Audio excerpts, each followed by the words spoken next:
Hello and welcome back to this week's episode of ShatterCast. Before we jump into today's segment, I just have a quick question for you, Derek. What do Wanda Maximoff and Daredevil have in common? I'm not sure. What do they have in common? They both lost their vision. Pom, pom, pom.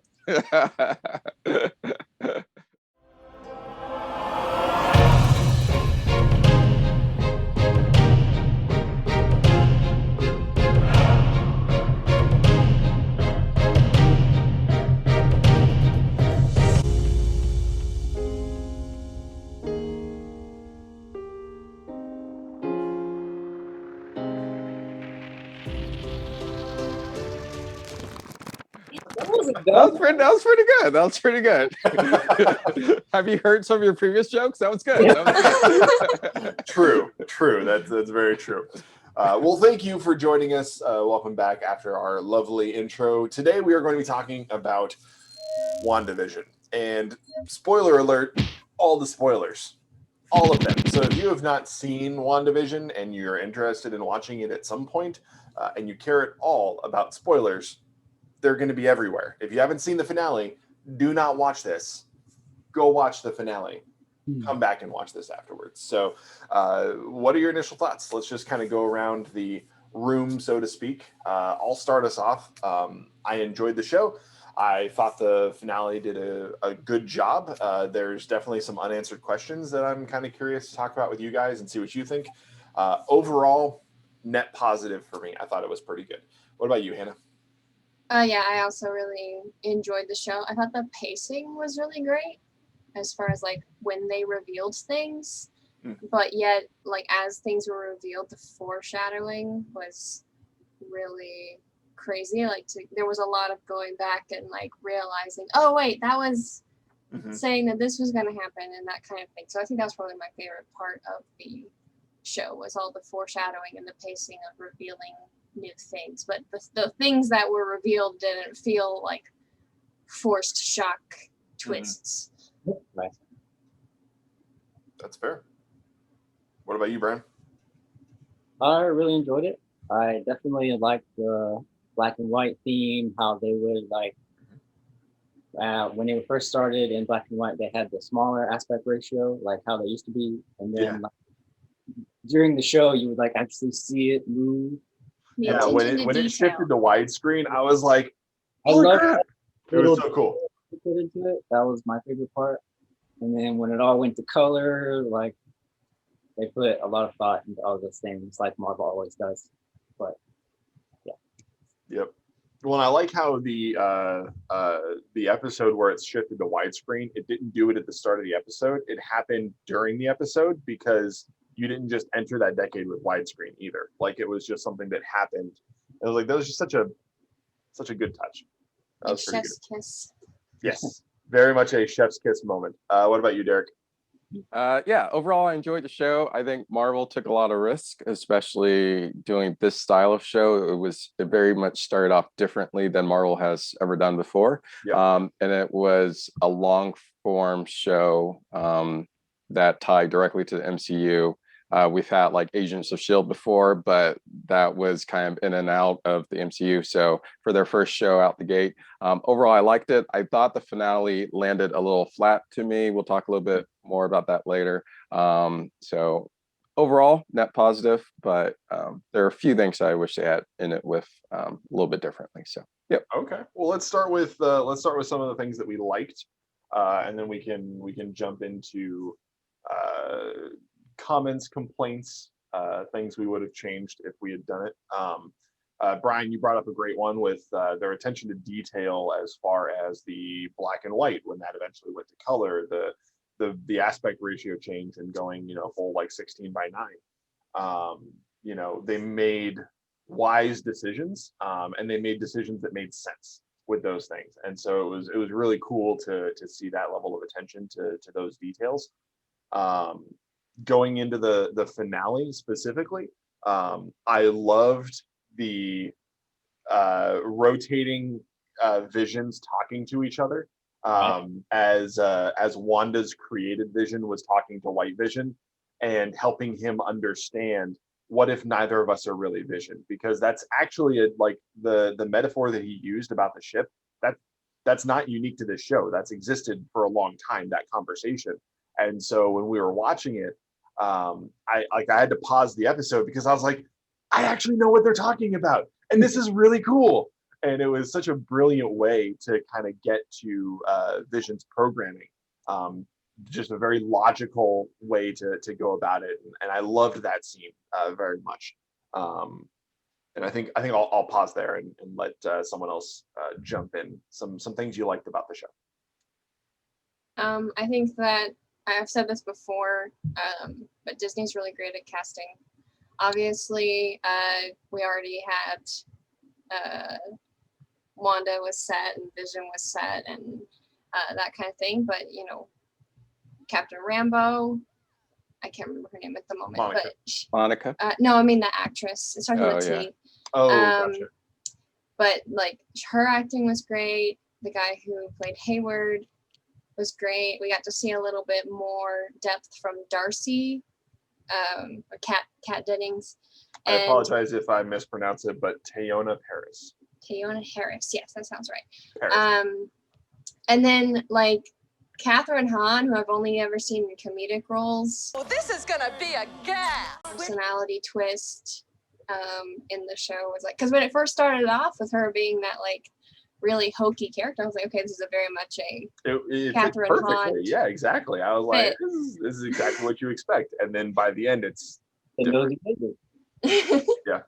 Actually, yeah, my wife and I, we were talking about how oftentimes comedic actors are actually really, really good at dramatic roles. They just rarely do them, right?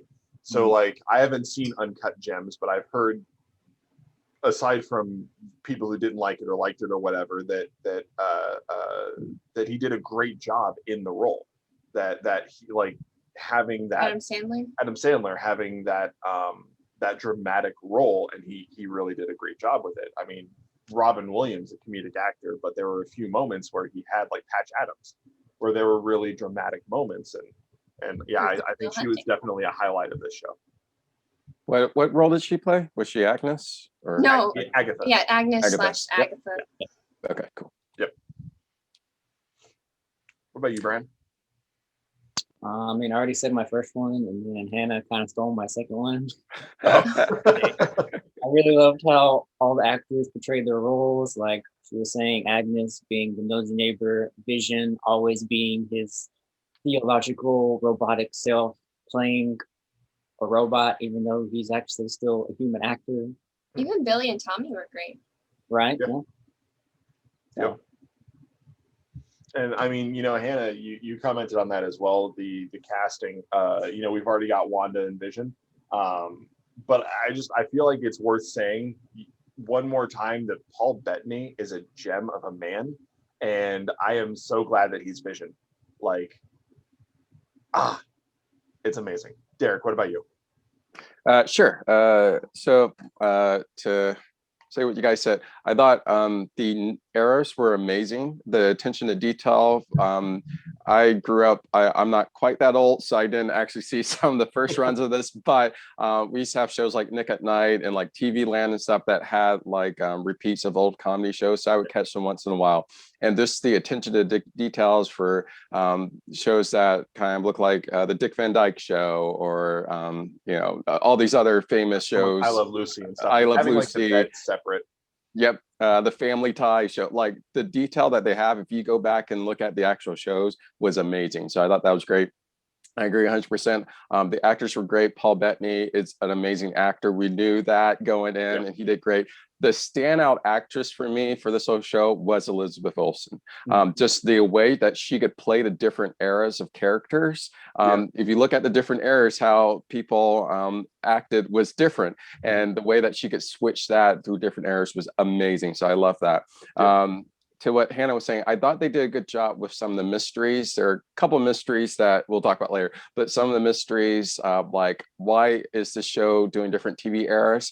I was like, I wonder if that was what Wanda looked at when she grew up, and we found out it was. I was like, all right, that makes sense. And why what was it, Westfield, New Jersey, or why Westview? Why the small town New Jersey? And we find out that is the place where her and Vision were going to build a house. It all makes sense now. So some of those mysteries are really cool. I thought it was cool during the finale. One of the parts I really liked about it was like the entire family got to use their powers. So you saw Wanda and Vision and the two kids use their powers as well. So that was really cool. And my last big thing, I thought they did a really cool job with Monica's powers. She's gone by a bunch of different names, superhero names in the comic books, but her origin of getting her powers is pretty cool. Her kind of going through the field and it affecting her. So I'm excited to see more about that character. And one of the standout characters for me was Jimmy Woo. I need a Jimmy Woo series tomorrow. Oh my gosh, he was amazing. Yes. Well, and Hannah and I, we were talking about that when we were watching the finale. He's come so far from the like officer who was watching Ant-Man to make sure he wasn't leaving his house. You know, so it was actually really cool. Like him and Darcy, and seeing those side characters that have been with the MCU for years be fleshed out so drastically and add a bunch of depth and give them more responsibility and leadership, and it was pretty cool. Yeah. I thought when him and Darcy interacted together, they were really good. Darcy by herself, I can take a leaf. Jimmy Woo, I thought was great all the time. So I wouldn't mind seeing, more of them. And I feel like he's kind of the new Phil Coulson, like this everyday person that all these crazy things are going around and we can relate to him. So and he's not just a joke character either. Like I think in Ant-Man he was a bit of a joke character, but like in WandaVision we got to see more of his like FBI training and his skill in that. Like there's a reason that he's an FBI agent. He's not just some like random civilian. He actually knows what he's doing to an extent. Kind of proved himself at the final episode when he like went over there, grabbed the phone, like was able to pick the lock on the handcuffs. I'm like, okay, Jimmy, I see you. We see you, Jimmy. We see you. Yep. And one character none of us have talked about yet. I wanted to throw it out there real quick before we switch over to some negatives that we have about the show. Hayward, the director of Sword. In the show, I kind of went like up and down on him, like not the actor or anything. I thought the actor did a great job, but the character itself, whether or not I could sympathize and empathize with where he was coming from.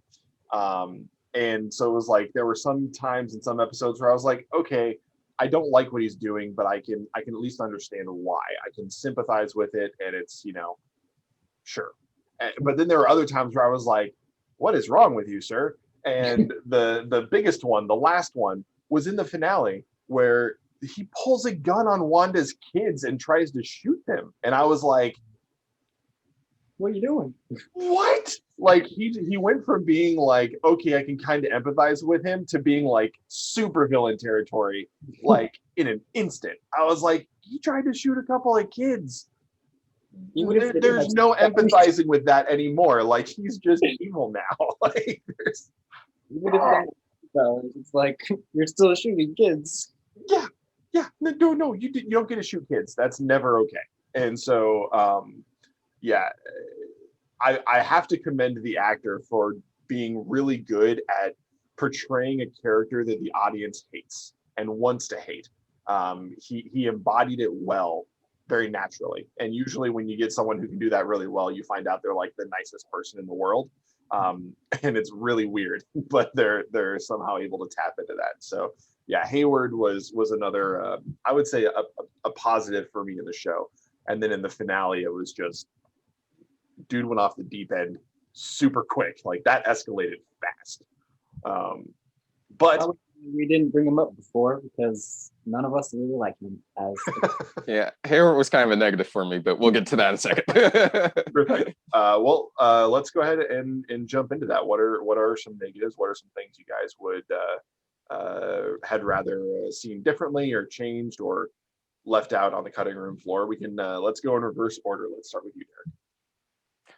Okay, well, here comes my famous list. All right, so I thought it was a lost opportunity. Let's just get it out the way. Lost opportunity for Quicksilver.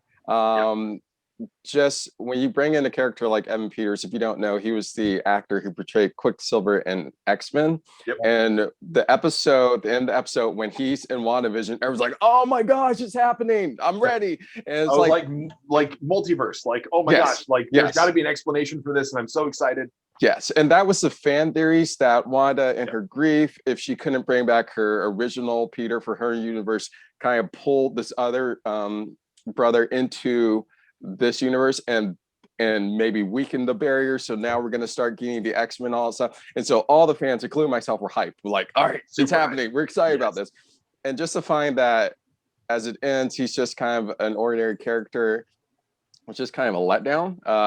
And it's funny, the director of WandaVision had mentioned, like before the finale, that some fans would be disappointed with the finale just because of all the fan theories going. And I was like, yeah. And so I kind of feel like Marvel, you know what you're doing when you're putting in a character like this, and to kind of have it land like that kind of is, I know it feels more disappointing than I think it was meant to be. I think they probably thought it was just kind of a cool wink, wink, nod, like, hey, we see you. Yeah. And if they had brought back the original actor from Ultron, yes. Mm-hmm.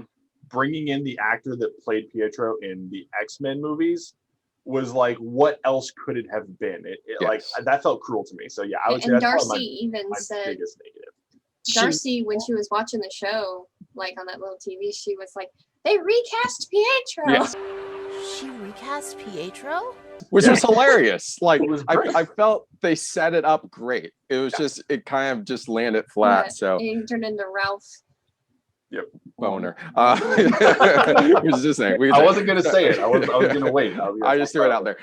And John, you mentioned this. I feel bad for the other actor, Aaron Taylor Johnson. Like, they went out of their way not to show him at all. Like, even so I don't know if something's going on with his contract or whatever. I would have liked for him to at least have a cameo in it, where it's the past or Wanda kind of grieving and saying goodbye to him, because that was part of the story arc. So I got a few others, but I'll let some other people go first, and then I'll and if you guys don't hit mine. So yeah, I would say the Pietro thing was probably my biggest one. There's still some unanswered questions, but we're not done with WandaVision yet. So those might come in the future. What about you, Brian? I guess my bad wasn't really that bad, but like it being a week by week show, at the end of every episode, having that glitch TV thing come up at the end of every episode, I'm like, no, that's not how it ends. And like having to wait every week, that was kind of not really a bad thing, because that's what made it more exciting about having to wait. And then, you're building up the anticipation between each episode instead of having the whole season at once, like with a lot of Netflix shows. Yeah, and I feel like this is a show that you want to binge, but to Marvel's credit, I think the season finale, like it like kind of blew up Disney Plus, because everyone was trying to watch it, and people were staying up to like 3 a.m. on the East Coast just to watch it. So it had the effect that they wanted to by streaming it out. So yeah, and I think another thing is, like, it's a mini series, really. It's not like something we're gonna get another season of. Mm-hmm. Next up is Falcon and Winter Soldier, I believe, and it's not. I feel like if this was like a thing that we would keep getting seasons of, then they probably would have dropped it all at once. But this is just like a special show that sets up other things. My negative, I mean, there's a lot of little nitpicky things that I could do. I think you make a great point, Derek, about Pietro. I hadn't even like thought about that, but when in retrospect, when I think about the Agatha All Along episode, like when they showed the reveal of her like actually behind the scenes like doing different things, I thought some of those things didn't quite make sense. Like when they revealed Agatha All Along, even just like that phrase, it's been Agatha all along, made me think, wait, is she controlling this hexacube? What this, I forget what it was called, the hex. Yeah, is she controlling this hex? Is she like creating all these things? Like what was Agatha all along? Like, and so I was like, oh, maybe that's on the next episode. And so like it revealed more of who she is and her role, but I feel like the things that she was actually controlling it didn't. It just caused some confusion for me, and I realized there are some unanswered questions, but like I feel like the reveal of her was a bit confusing. Like it could have probably been revealed a little simpler, especially with the little flashbacks they were doing. Like, oh, this is what she was controlling, and I'm like, wait, what is she actually controlling? What is she actually manipulating? What is Wanda? What is Agatha? And so I feel like that didn't really ever get answered or explained very well. Yeah. And I even killed Sparky. And I killed Sparky too.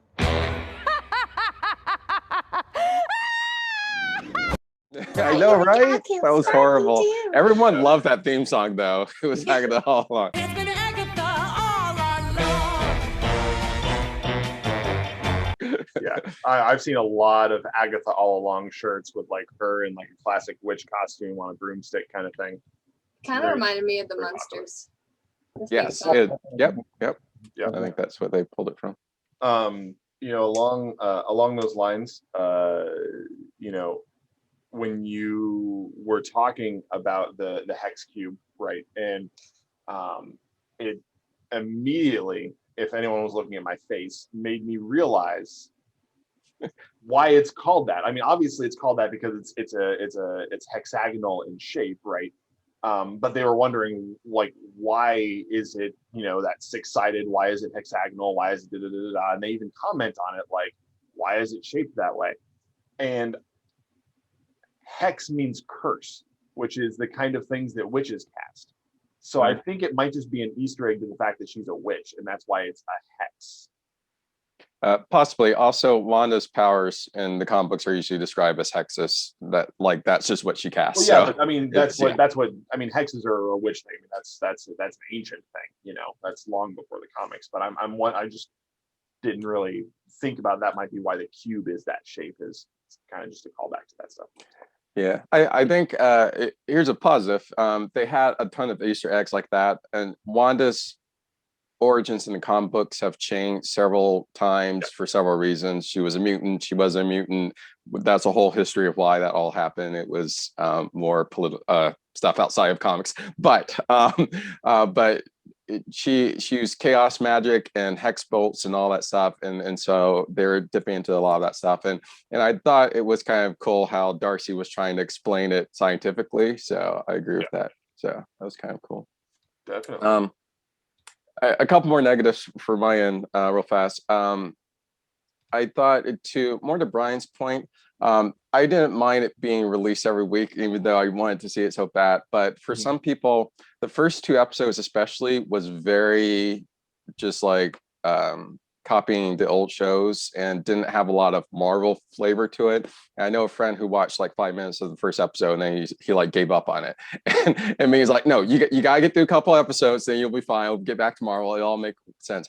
For me, I enjoyed the first two episodes, but some people didn't. So I had another friend who suggested if they took a lot of the stuff that they did in episode 4, I think it was, We Now Interrupt This Program, and sprinkled some of that Marvel flavor throughout the earlier episodes, more people might have been a little bit more engaged in the beginning. So that's kind of a thing. Getting to Agatha and then also director Hayward, I agree totally with you guys. I thought the actors and actor who played both those characters were great. So I have no issue with them. I just felt like the way it ended, and to Hannah's point, if Agatha is the main villain, I felt it kind of, again, felt flat. I felt like the villains kind of came off one-dimensional. All right, oh, Agatha just wants Scarlet Witch's powers. Okay, that's what this is about. Hayward just wants to be the crazy military guy that we get in every show. Okay, we get this. It was interesting when there was a little mystery about them, because there are some fan theories that there might be another Marvel character who's controlling things behind the scenes, or who might be posing as director Hayward. And so some of those theories made I think the villains more interesting. When it became just Agatha and just Hayward, then it was a little one-dimensional to me. And then just the last thing, and Hannah, you said it, this is both a positive and a negative for me. Kind of on the negative side, I felt the last couple shows got a little bit more creepy with some of the witch stuff, and people have different feelings about that going back and forth.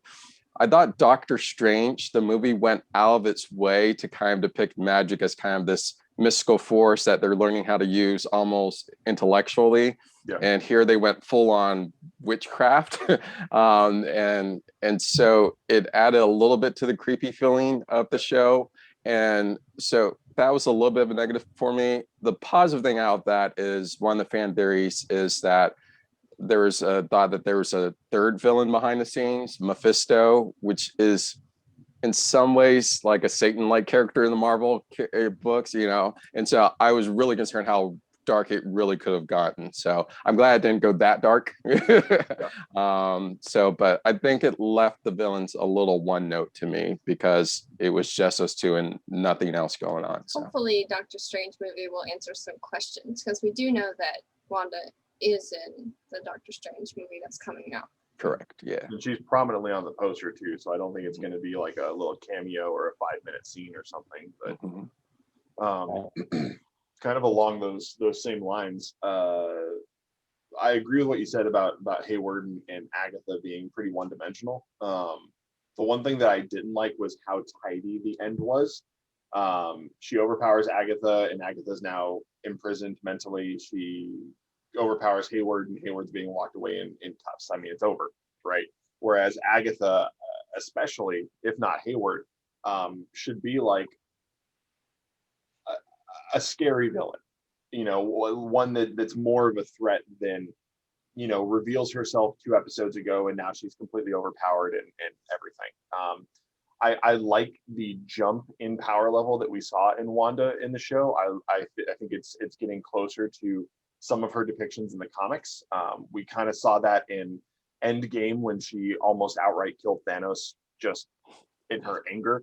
And I mean, that scene, whew, but you know, we're seeing the progression of her character, and so it makes sense that she's going to raffle stop someone like Agatha. But I felt like if Agatha was a little more devious, and we in one of those end credit scenes, if she got away somehow, you know, if something happened, that would have been, I think, great, because that would have set her up to be someone that we're going to see later in the MCU in a movie or something. Which is really interesting. I think we are going to see her later because she mentions the fact that, you know, basically you're going to need me sometime. So yeah. I think we will. I just wish they would have set that up in the end of the show instead of just leaving it with both of them being taken care of and neatly tied up in a bow. But you know, when I brought up what she did in Endgame when she took out Thanos, you know, one of the things that she says is, "You took everything from me," and Thanos says, "I don't even know who you are," which, ouch. And so, I mean, she's channeling that anger and that grief and that loss in her ability to take out Thanos, and it's extremely powerful. And now in WandaVision, we see the extension of that, especially in the finale when they finally reveal, well, not in the finale, in the episode before, when they reveal how it was created, even though it wasn't all intentional. It was like this moment of her being overcome by the utter loss that she has experienced. And this is something we've talked about in other episodes of ShatterCast. A lot of heroes in the MCU have lost a lot of stuff and they're not processing it well. Like Thor in Infinity War. We had a conversation when that movie came out about handling grief, and all you really get is a little quip from him in the movie. But in Endgame, we see a better, deeper dive into that. And in WandaVision, it really ended up being a show about her processing the grief of losing everyone she's ever cared about and ever known. And so when we were talking through what we wanted kind of our faith point to be for this episode, we kind of settled on grief, because ultimately that's really what the show is about.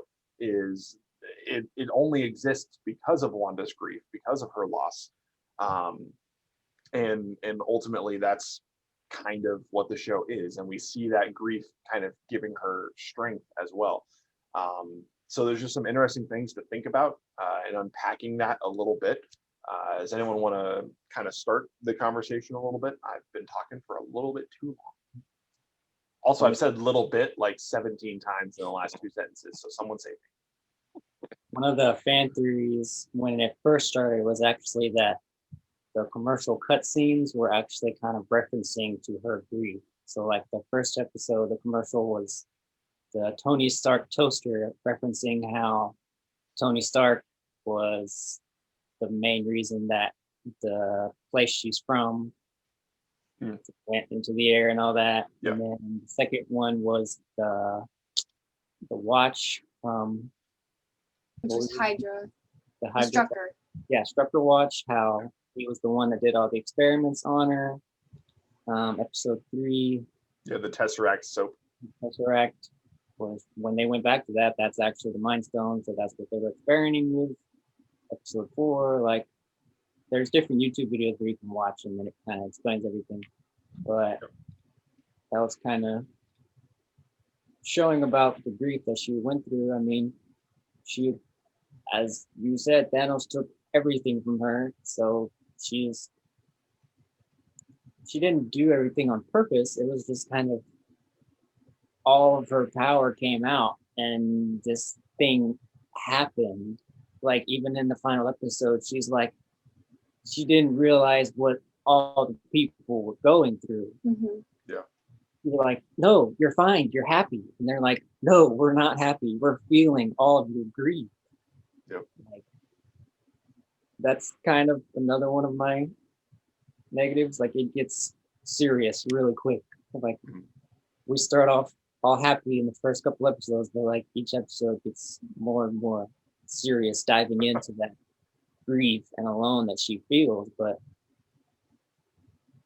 I don't have a spiritual point to that. So I think that's a good point. And I think for me, I think the positive overall of the show, once we take away some of the Marvel superhero stuff, is, as John was saying, just a character dealing with grief. And I thought you spoke to that well, Brian. I thought you brought up a good point that I don't even, that I hadn't thought about. We all go through difficult times, and sometimes it's grieving the loss of a loved one or a situation or maybe even a dream that died. And I think how we handled that can impact not just us, but those around us. And so there can be a temptation to be like, oh, I'm over this, and stuff everything inside, but then it starts to seep out in other ways. Or there can be the other extreme of acting out and just kind of exploding on people. And I think there's a balance there. We live in a fallen world. We live in a world that is not how even God wanted it because of sin and all this stuff. And we're experiencing the effects of that daily, on a daily basis. And we hit some spikes of grief where it's, again, losing a loved one or dealing with stuff. In my own life, I, in a tragic accident, we lost one of the kids in my youth group, and that was hard to process. And we also, one of the reasons we started Shattered, because people had taken their own lives, and just dealing with all that grief, seeing it impact the families, but also not realizing how it was impacting me, made me like realize this is stuff that we need to process. And a lot of times we don't process it. We keep it stuff inside, or we don't know how to handle it. It's one of the reasons I'm a big fan of, talking to others, reaching out for help, where it's counseling or faith stuff. But we see also in the Bible people dealing with grief. One of the passages that we have brought up was the passage of Lazarus dying. And we see his sisters coming to Jesus and like, Jesus, if you had been here, you could have like saved him from dying. Like, where were you? And we know the end of the story. Jesus calls back Lazarus and he raised him from the dead. But there's an in-between part of that story that I love. It's found in a couple different places, but where Jesus goes and he sees everyone weeping over Lazarus, and they're crying because they're missing their friend, their loved one. And the Bible says Jesus moved with anger, and then shortest verse in the Bible, Jesus weeps. And again, I don't think it's because he didn't know that he was about to bring back Lazarus from the dead. I think it's because he was seeing the impact and feeling the impact of grief on people. And that tells me two things. God cares about our grief. He cares about the difficult things that we're going through. And God is also moved by it. One of the hopes we get from the Gospels, Jesus, who was sent by God, died for us. And that helps us with spiritual death. So we know that, if we believe in Jesus, and those who believe in Jesus, we will see them again. That's our hope. That's found in First Thessalonians, that we don't have to grieve without hope. We have hope that we will see our loved ones again if they have followed Jesus, and that's our hope as well.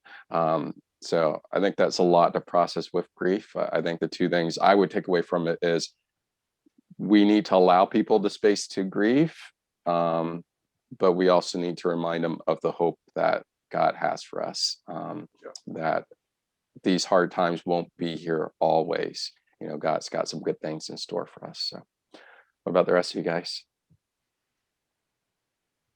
Very well said. And it it reminds me of we're talking about Lazarus, and you've worked in ministry for a long time, Derek, and all of us have in varying capacities, worked with people who are hurting. And sometimes the best thing you can do is learn how to be comfortable sitting in that grief with that person, and just sitting there in that sorrow and not having to say something, and not having to try and fix it and have an answer and cheer them up. Because, sometimes we need to cry. Sometimes we need to be upset. Sometimes we need to grieve. Grief is healthy when it's, the process of healing is part of that. It reminds me of what Gandalf said when he says, "I will not tell you, do not weep, for not all tears are an evil." And that's why, when someone's upset, my first thought used to be, how can I make them feel better? How can I cheer them up? How can I fix this? But what I realized over time is what I was really saying to that person is, either one, they're going to interpret that as, I don't like you when you're sad, or two, being sad isn't okay. And if you're sad, it needs to be fixed immediately. And the reality is, there is a time to grieve, and there's a time for joy. There's a time for tears and a time for laughter. I mean, there's times for all of these things, and they're important. So that would just be my 2 cents I would add on. I believe my wife is currently frozen. Her video, unless she's looking very solemnly at her computer for the last minute and a half. She is grieving this topic. Yeah, she is. What about you, Brian? Do you have anything you want to add in? I think that also kind of goes back to the story of Job, how he went through the trials and God gave the enemy permission to give him these tests, but all of his friends were trying to tell him an excuse why this is happening to him. It's like, once we try and give them excuses, we're telling them that all this is happening to you because of things you've done in your past, when it's not always that way. Best thing to do in those kind of situations is to just sit and listen and hear what they have to say, and just be there. You don't have to do anything. You just have to be a good friend, be there for them, Yeah. The Bible even says that in Romans 12:15, rejoice with those who are rejoicing, and weep, mourn with those who are mourning. And as you guys were saying, and John, as you were saying, sometimes we just need to come alongside somebody and let them know, hey, this is a hard thing. It's okay to feel all that pain. It's okay. Just make sure you handle that pain in a good way, and realize that hope is coming. But yeah, take the time you need to kind of process all that. And again, I think that's what the show does well. We see from a superhero example of what can happen if you don't process grief, if you don't have that space to process it well. All the things that can happen. And so I think Wanda is still dealing with that. So, and Hannah's here. Wild Hannah appeared. She's in 2 places at once. Yeah, I don't know what happened with that. Yeah, that's okay. So do you have anything to add to the topic of grief? Well, I didn't hear anything that you guys were saying, so that's it's unfortunate. already been said. Go ahead, throw it out there. It can be said again. So, to me, I thought it was really interesting that I did hear at the beginning, Derek, when you were talking about how there was this tendency to just deflect and to push it away and not address it at all. And when Vision starts to kind of realize something's kind of odd and something's kind of up about Westview, and he confronts Wanda about it, she's just like, I'm going to bed. And he's like, what? So you can change everything again? And that's when we first start to see, okay, yeah, this is really a grief issue that she's dealing with, because she's just doesn't want to address it. But then later on, when Sparky dies, and Billy and Tommy are like, can you bring him back to life? I mean, you have that power. You can just resurrect him, right? And she's like, no, you have to accept loss and move on. Like, have you guys seen that meme of the person crawling away, but then the other person's coming down with like an elbow? That's like Wanda crawling away, and also Wanda's advice coming down to elbow herself. So I think the show did a good job of like talking about the different or like even subtly showing the like different stages of grief that she was going through, because there were moments where she was in denial, there were moments where she was just angry, and I like at the very end of the show, she does become more powerful when she starts to actually deal with the fact that, you know, she's going to lose Vision, she's going to lose Billy and Tommy, and you know, she still, I think, has some processing to go. I don't know if isolating herself in the middle of nowhere is a great idea. Yeah, I think one thing that the show does well is it highlights the different stages of grief, and how like much of a roller coaster it is, and how like at moments she seems fine and at moments she doesn't seem fine, but in different ways. Yeah, I mean, she definitely goes through those stages: denial, anger, bargaining. Like, she does all of that. So for sure, yeah, that's really good. Anyone else have any final thoughts? Go ahead, Brian. I was just going to say, we could go so deep as to saying that each era of the TV shows could have been like a different stage of grief. Like in the beginning, she was all in denial, just trying to be all happy, and then Utopia. kind of each era might be considered a different stage of grief, maybe. Possibly. I'd want to like that's a good thought. I'd want to kind of rewatch with that in mind and see if that kind of lines up, but it very well could. Derek? Yeah, I think my final thought would be, again, we all go through difficult times, and we even see Jesus going through hard times while he was here on earth. We forget things like, you know, his cousin John the Baptist was beheaded while he was here on earth, you know, and so there's that grief that even he experienced. So I think we need to give ourselves the place to grieve, but we also need to know when we shouldn't grieve alone. As Hannah was saying, like, you know, a lot of times it's not good to isolate ourselves. That's when we need to reach out for help. And as we're walking through that grief, just remember that there's a God who loves you, who wants to walk through that grief with you, and also wants to show you the hope that we have on the other side of whatever hard circumstances you have. So I would just encourage everyone to hang in there as they are processing grief, and don't grieve alone. Yeah, well, that's pretty much what I was going to say. So I'll just say thank you for watching. Thanks for sticking around. A little bit of a longer video today, but you know, WandaVision, we were talking about a whole season. Worth it. Also, grief is a serious topic, and you can't cover it in a 5-minute soundbite. So thanks for hanging out with us today. Thanks for talking, for listening. You can talk in the comments down below if you're watching on YouTube anyway. Thanks everyone. Brian, my wife, Derek, thank you all for being here. Again, just to echo what Derek said, grief is okay. Don't grieve alone. Don't isolate yourself. Don't separate yourself from other people. It's easy to do that, but as someone, and probably all of us have gone through different levels of grief in our life, we can all attest to the fact that ultimately the thing that pulls us through is community. And so if you're not in a community, we got a community here. Join us on Discord, hang out with us, chat with us, and we would love to get to know you and welcome you into our community. So we love you. More importantly, like I always say, God loves you. God bless, and we'll see you next week. Take care, guys. I thought about like leaving the call or something, because like when I would disappear or whatever, Yeah. but I can even move the house. Oh, so your computer itself froze. Yeah.